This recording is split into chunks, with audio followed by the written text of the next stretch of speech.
Okay, 7.2, solving linear systems by substitution. Objective students will be able to solve a linear system by substitution. Okay, all we have to do in this types of problem is we have to get one of the variables to be all by themselves. Well, in this one you could see we probably could do the x or the y.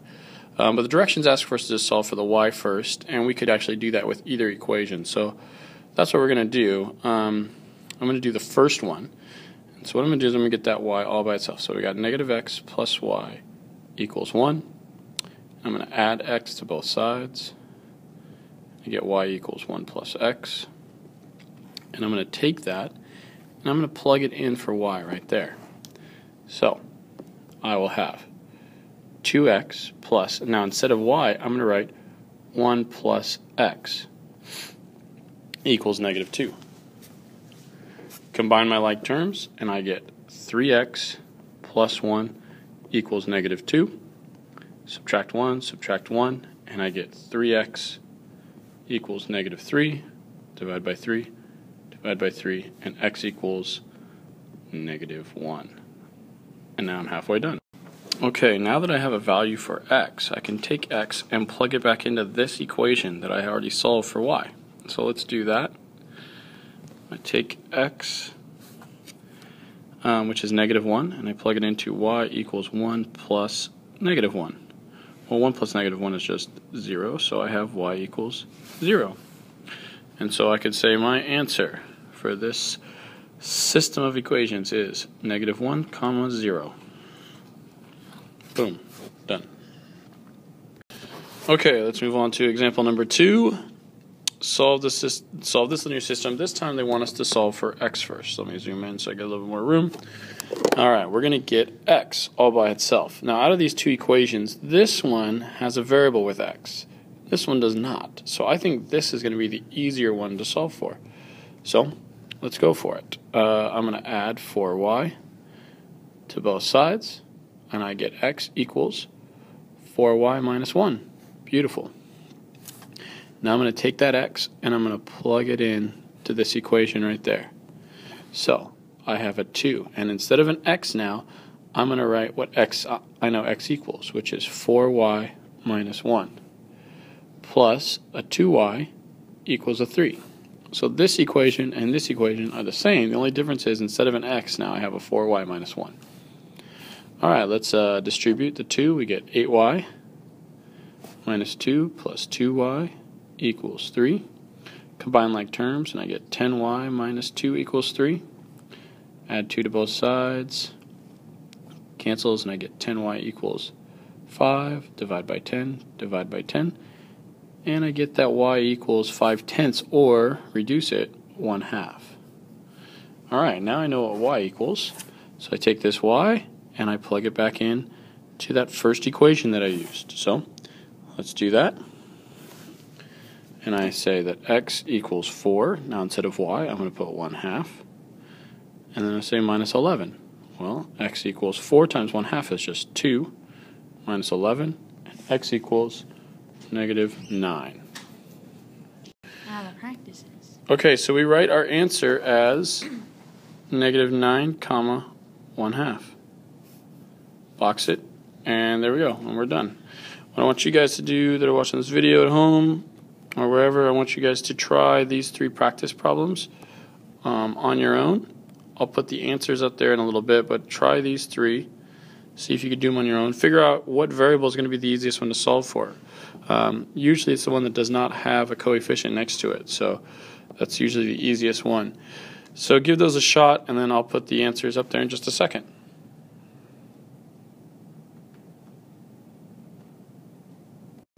Okay, so here's the solution to those 3 problems. Hopefully that's what you got. If you have questions on those, maybe you should come and see me. But yeah, let's go on to this word problem. Okay.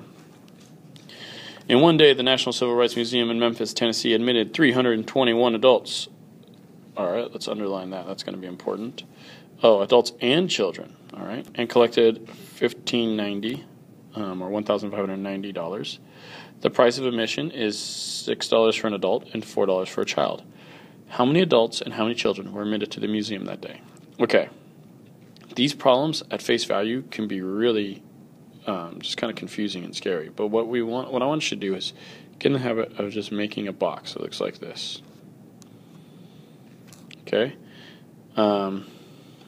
And what you're going to do is the first two boxes, or the first two columns, are going to represent the two things you're trying to figure out. Well, you're trying to figure out how many adults and how many children. So this is going to be my adults, this is going to be my children.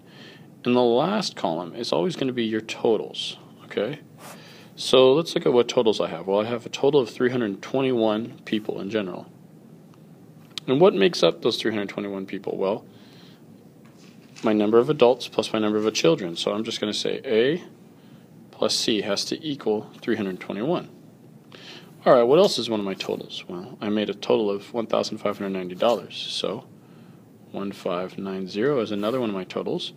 And what makes up that total? Well, my adult ticket sales times $6 each, plus my children's ticket sales times $4 each. That's what makes up my totals. And now I have a system of equations. I could rewrite that system of equations as A plus C equals 321 and 6A plus 4C equals 1590. Now that I have these two equations, I can solve for them just like I was doing before. I'm going to isolate one variable or get one variable all by itself. I'm going to pick C. So let's get C all by itself. So I'm going to subtract A, so I get C equals 321 minus A. And I'm going to plug that in to this equation, just like I've been doing all day. So I get 6A plus 4. And instead of C now, I'm going to put 321 minus A. And I'm running a lot of room here. Let me scoot over. Equals 1590. Okay. Now I have an equation with just A's in it, and so I can solve it. So let's just work it out. I get 6A. 4 times 321. Might have to use your calculator for that one. It's going to be 4, 8, I think 1284. So 6A plus 1284.